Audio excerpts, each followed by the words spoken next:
absen dulu ya. Ada yang nggak datang temannya? Ada, Bu. Hah? Ada, Bu. Siapa? Siapa ketua kelas? Ketua kelas siapa? Mutiara Bulan masih sakit. Apa lagi? Mutiara juga sakit ya? Lagi? Hah? Oke. Ahmad Faid ya? Sudah? Hanya itu yang tidak datang hari ini?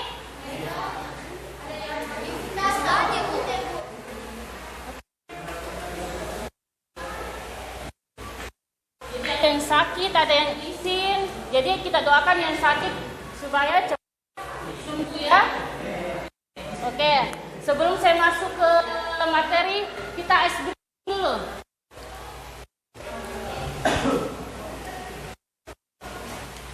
Di atas. Bila apa? Sebutkan warnanya, bukan tulisannya. Tebak ya.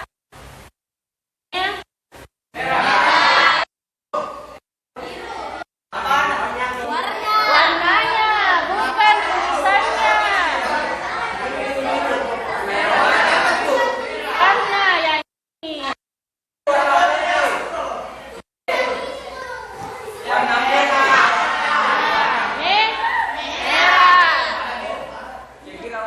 Ini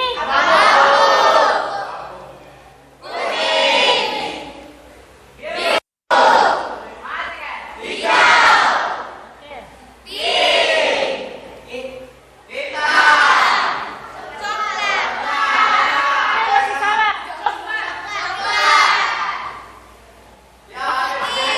Satu kali lagi.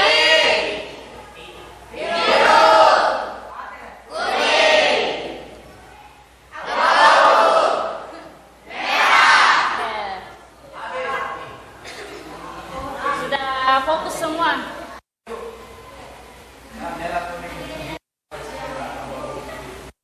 Oke, ada yang masih ingat pelajaran minggu kemarin? Sebelumnya, materi apa yang dibahas? Sistem pernafasan. Sistem pernafasan. Terus organ-organ pernafasan apa saja? Rongga hidung. Rongga hidung, apa lagi? Faring. Faring, apa? Faring. Trakea. Trakea, terus? Lembus. Oke, saya absen dulu ya. Oke. Jadi gunanya kita belajar sistem ekskresi untuk lebih paham bagaimana itu organ-organ sistem ekskresi, lebih bersyukur, lebih menjaga kesehatan kita mengenai tentang sistem ekskresi. Ada yang kesulitan untuk mengeluarkan urinnya pada saat buang air kecil? Tidak. Jadi ada sebagian orang yang kesulitan untuk mengeluarkan urin. Ada yang kesakitan, apalagi mengeluarkan darah bisa. Terus ada juga yang mengeluarkan batu. Itu berarti dia bermasalah organ ginjalnya. Melalui studi literatur, pengamatan, percobaan dan simulasi. Oke, tujuan pembelajarannya dengan pendekatan saintifik dan model pembelajaran discovery learning diharapkan peserta didik mampu menjelaskan fungsi organ ginjal pada manusia, mengidentifikasi bagian-bagian struktur dan fungsi jaringan penyusun organ ginjal, terus menganalisis kerja ginjal pada proses pembentukan urin, terus menjelaskan faktor-faktor yang mempengaruhi proses pembentukan urin. Oke, apa itu pendekatan saintifik? Berarti kalian mengamati video, mengamati lembar kerjanya, bahan ajarnya atau buku, terus mengumpulkan informasi dari mana saja. Bisa dari internet, saya bagikan, dan dari buku literatur yang relevan.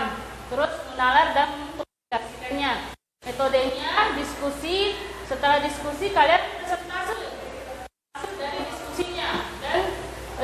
literatur tadi, studi literaturnya bisa kalian baca di materi yang relevan. Oke, model pembelajarannya step learning. Pertama, pemberian rangsangan, identifikasi masalah, mengumpulkan data atau informasi, mengolah data, apakah informasi itu sesuai dengan yang ada di LKPD-nya. Oke, jawaban yang ada di LKPD-nya. Terus kemudian menyimpulkan data. Oke, penilaiannya ada nanti penilaian pengetahuan. Jadi di akhir pembelajaran saya akan kasih tes evaluasi, post testnya. Terus penilaian sikap. Setiap mulai dari pelajaran sampai akhir saya nilai sikapnya bagaimana, apakah kalian disiplin, tanggung jawab, terus keterampilan, bagaimana kalian presentasikan hasil diskusinya. Oke? Oke, selanjutnya kita pretest sebelum kita masuk di materinya. Silakan siapkan tes sebelum kita masuk di materinya. Silakan siapkan HP-nya. Sudah ada di grup. Pretest. Oke, sudah ada linknya? Sudah? Sudah buka semua?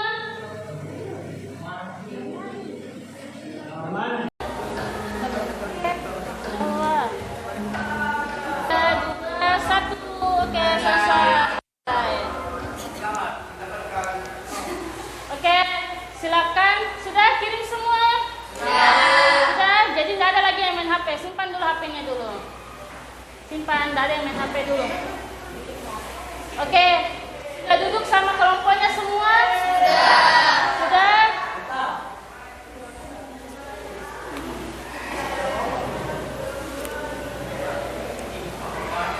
Kelompok 1.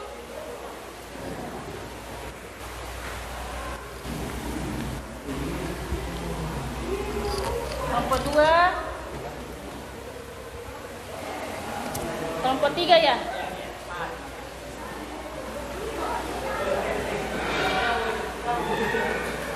4 dan di 5. Kelompok 5.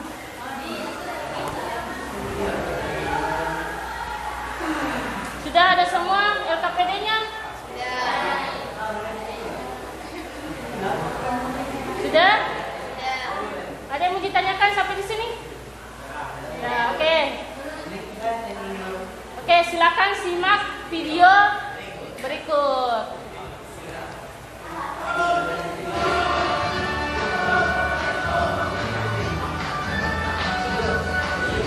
Kalian bisa catat hal-hal yang kalian rasa penting. Halo teman-teman, selamat datang kembali di YouTube channel. Semoga teman-teman selalu sehat dan terus semangat. Oh iya, setiap hari kita bisa minum berbagai jenis minuman. Tak lagi kelamaan.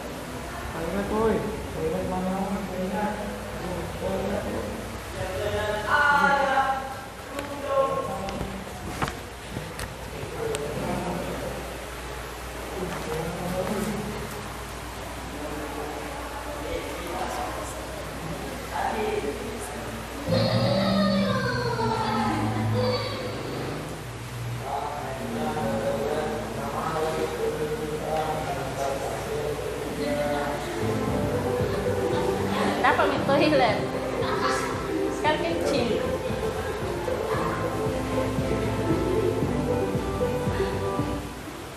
Oke. Dari video di atas, ada tidak masalah yang kalian bisa temukan? Hah? Angkat tangan yang bisa. Oke, Maria. Mengapa pada saat hujan atau cuaca dingin kita sering buang air kecil? Mengapa pada apa? Cuaca dingin kita sering buang air kecil. Terus ada yang lain?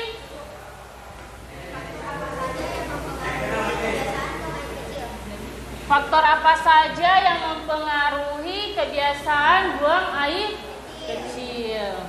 Ada yang lain lagi? Ada yang mau diketahui dari video di atas?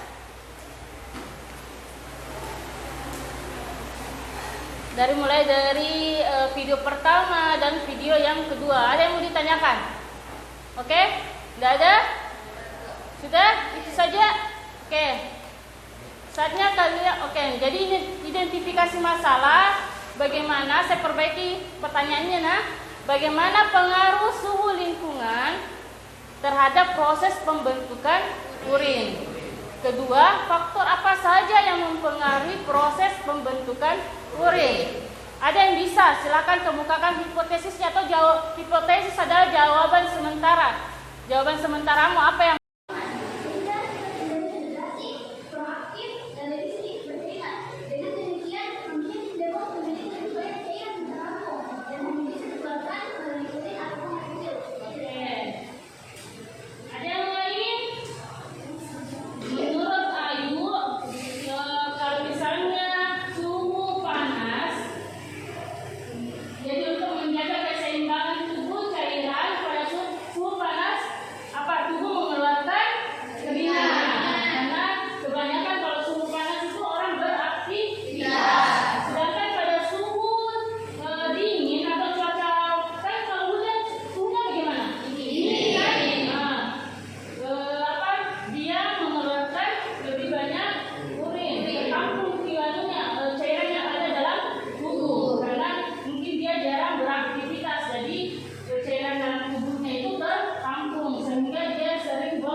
sekarang kalian informasi yang kalian sudah dapatkan, yang sudah kalian baca, kajian literaturnya, kalian silakan olah datanya. Kalian bisa jawab pertanyaan-pertanyaan yang ada di LKPD-nya. Silakan diskusi. Oke, saya kasih waktu 20 menit ya.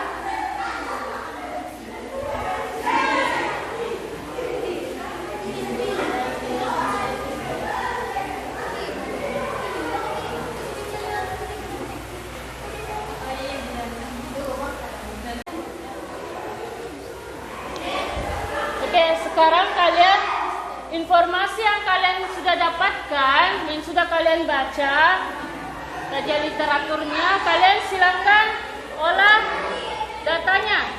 Kalian bisa jawab jawab pertanyaan-pertanyaan yang ada di LKPD-nya. Silakan diskusi. Kalsitriol dan eritropoietin.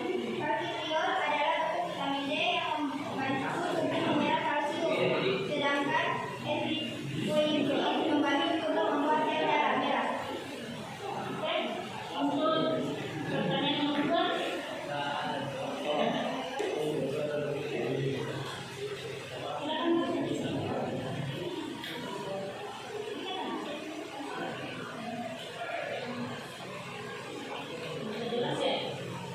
Nomor 1 itu apa? Nomor 1 yang di atas itu korteks. Fungsinya melindungi struktur atau bagian dalam organ ginjal dari kerusakan. Kedua itu medula, untuk membawa cairan yang masuk sekaligus membawa urin keluar dari ginjal. Dan yang ketiga itu kalis.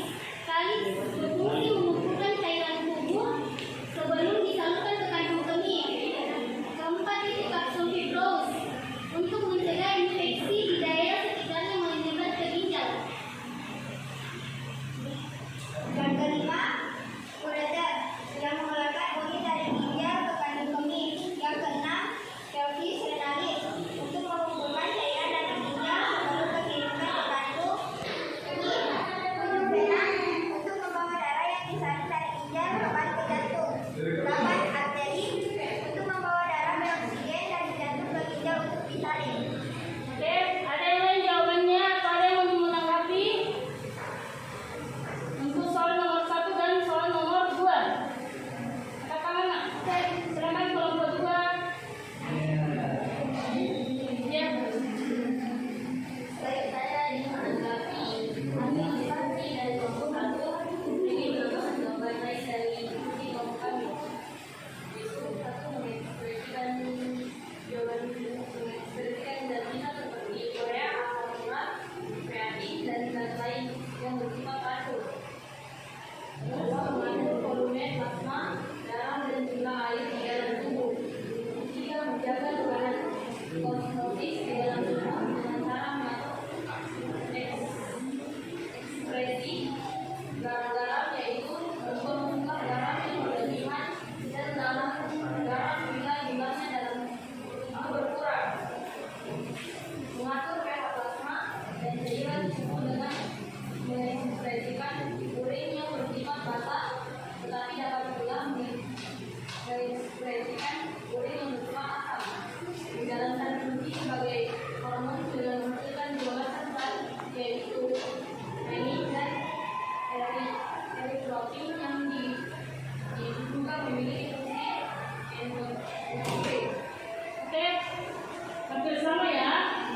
Jawabannya Saya ingin mempresentasikan hormon-hormon seperti ADH atau antidiuretik hormon, dan juga hormon insulin dan aldosteron dalam mengambil proses pembentukan urin.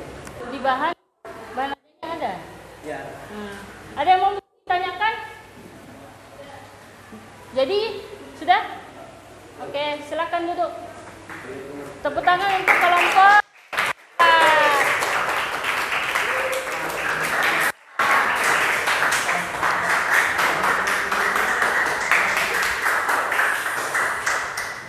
Oke, jadi tadi hampir mirip dengan jawabannya semua.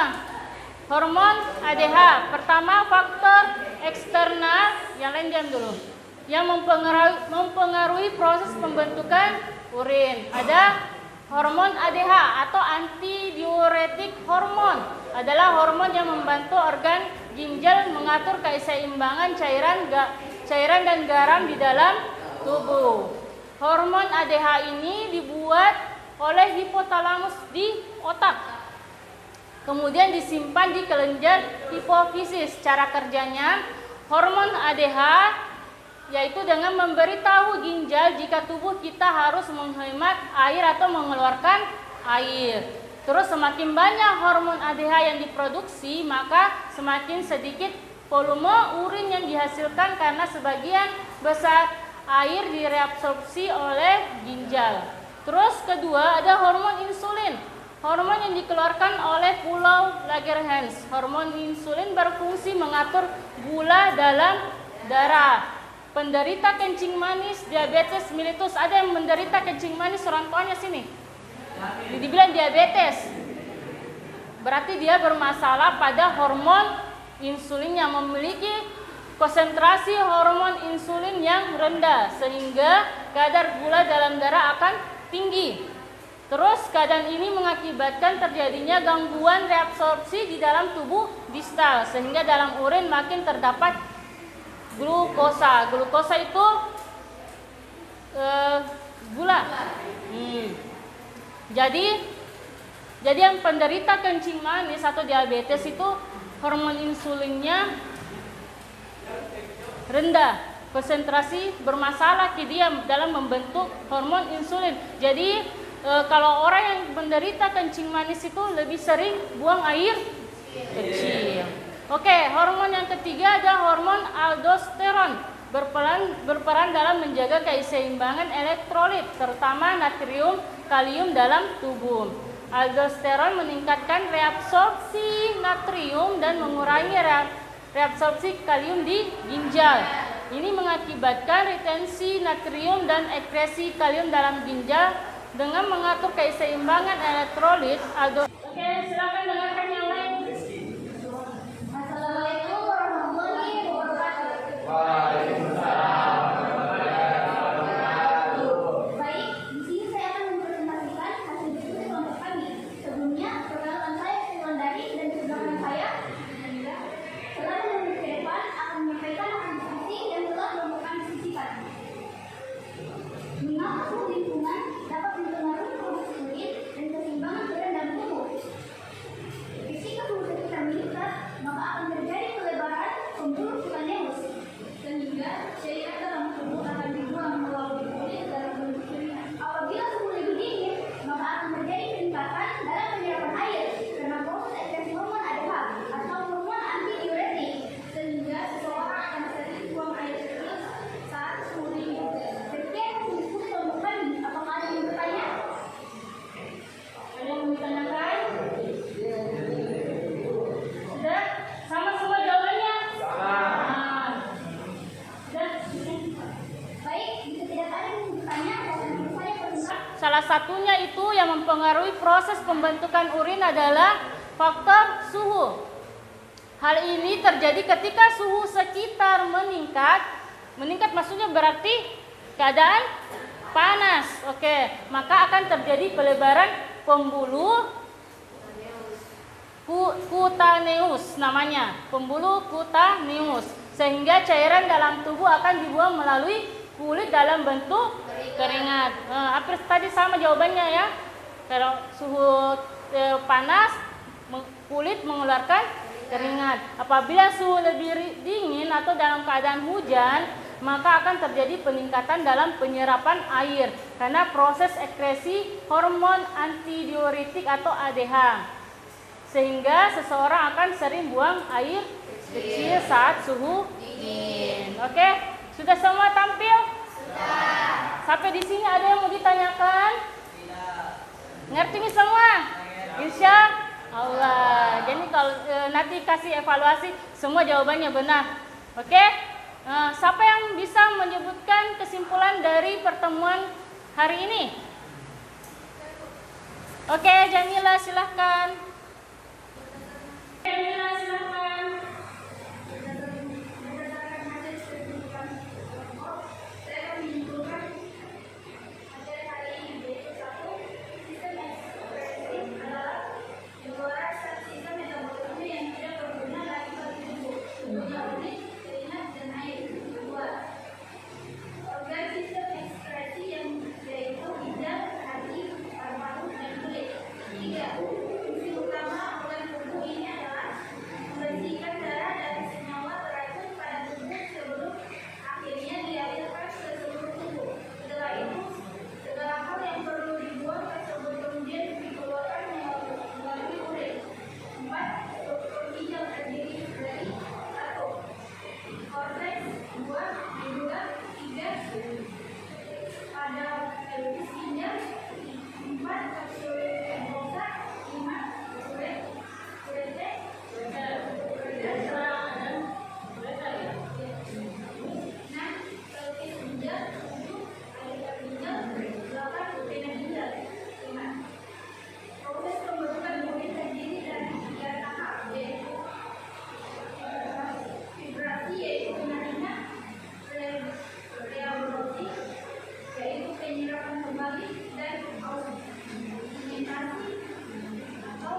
yang banyak pertanyaannya, yang aktif siswanya adalah kelompok 1. Kelompok 1. Jadi silahkan perwakilannya, silakan bagi sama kelompoknya. Oke, makasih. Jadi untuk pertemuan selanjutnya, tenang dulu sayang. Jadi untuk pertemuan selanjutnya kita bahas sistem ekskresi, ya, organ ekskresi yang lain seperti struktur dan fungsi pada kulit, paru-paru, dan hati. Oke, silakan ketua kelasnya siapkan untuk tutup